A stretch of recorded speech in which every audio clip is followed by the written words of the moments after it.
really push myself, and it's something I've always wanted to do, but I also wanted to create this like video and this project around putting myself through this extreme discomfort to then reach a point of like, I can do anything. And so I trained for it for a couple of months, and me and my teammate, we actually got third in the World Paddle Championships. Holy crap. Congrats. And yeah, thank you. And it was just a really cool, like, I believed I could do it. I believed in myself to do it, and we did it. Amazing. Dude, that's pretty incredible.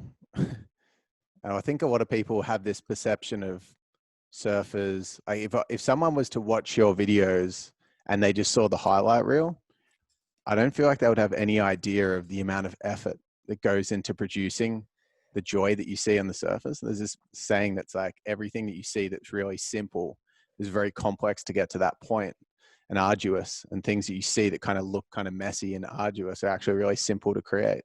Kind of like the iPhone, for example, like so much effort goes into it to get this clean piece of technology and hardware. And with surfing, if anyone's tried surfing, it's damn hard. Like but if you were to watch one of your surfing videos, I know sometimes you just show the like getting smashed before you finally like land the trick or whatever. Yeah. All the time you're just seeing you absolutely crush it, just slaying these waves, and it looks so sick. And you would have the kind of impression like these guys are just messing around having fun all the time. But the actual pain, the polarity, the contrast of the opposite to get to that point has been necessary.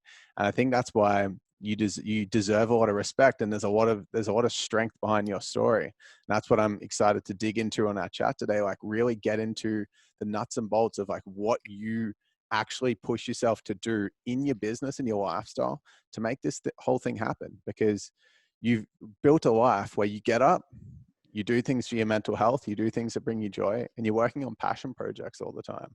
So for you, like, what I asked a similar question earlier, but I want to get into like what drives you to make career-based decisions? Like, how do you make a decision of what you want to do next?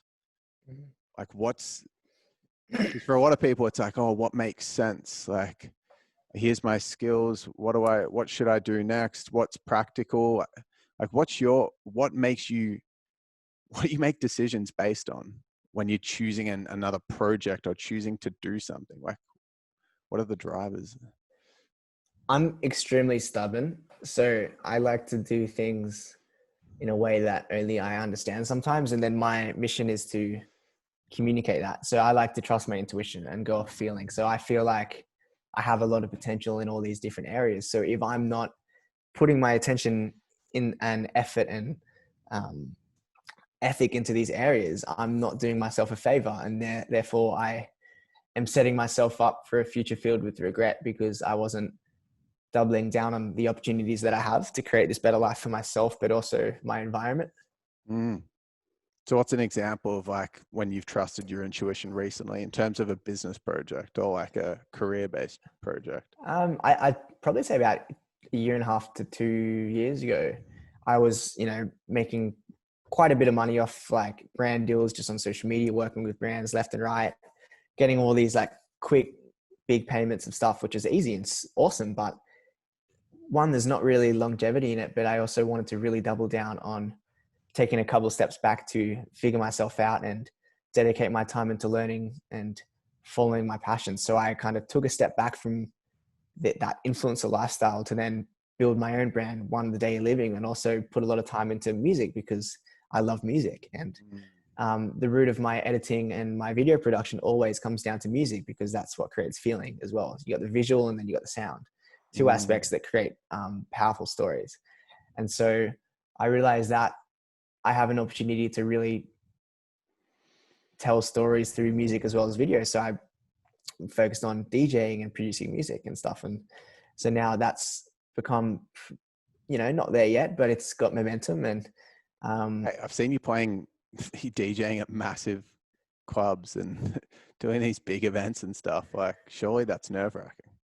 For sure. And the thing is, public speaking for me was always a huge fear of mine. Like in school, I could never do speeches, and getting up in front of a crowd has always been a huge fear of mine. So taking that step and getting on stage and being that core center of attention was something that I really needed to grow as a human, because I couldn't let other people's opinions leave me scared. Mm. And just fully backing myself to take those steps, take those leaps, and back myself. It's funny listening to your responses to these questions, because it's you've normalized it. Do you know what I mean? Mm. Like, it seems pretty, you're like, yeah, well, I can't let this thing happen. So I just would get up and, DJ this massive club, even though I'm petrified of public speaking. You do realize that's different, right? Most people, when even if it was like, I don't like my job, I could find another job that I like more, but I'm not going to take that risk, because just irrational insecurities, but they're real, they're emotional. They do take over your body. You're talking about, you've got massive brand deals coming in, you've got finances coming in, you've created what people dream of creating, and even beyond that, beyond what people dream of creating. Like, a lot of people dream of getting like a 6-figure income through corporate, and your dream was, you do what you love most: surfing, exploring, adventuring, partying, celebrating life, connecting with people, traveling. These are all amazing things, like challenges as well, fun, unique challenges. Hey, let's see if we can jump from here and then get over that rock and land in the water, or let's try to jump, all this crazy stuff. And that was working. And then you went, you know what? I want to lean into my edge and do the thing that I'm most afraid to do, which is public speaking. And not even just like, I'm just going to talk, but I'm going to put a whole show on for people and like tear the roof down. That's a big deal, man. That's seriously cool.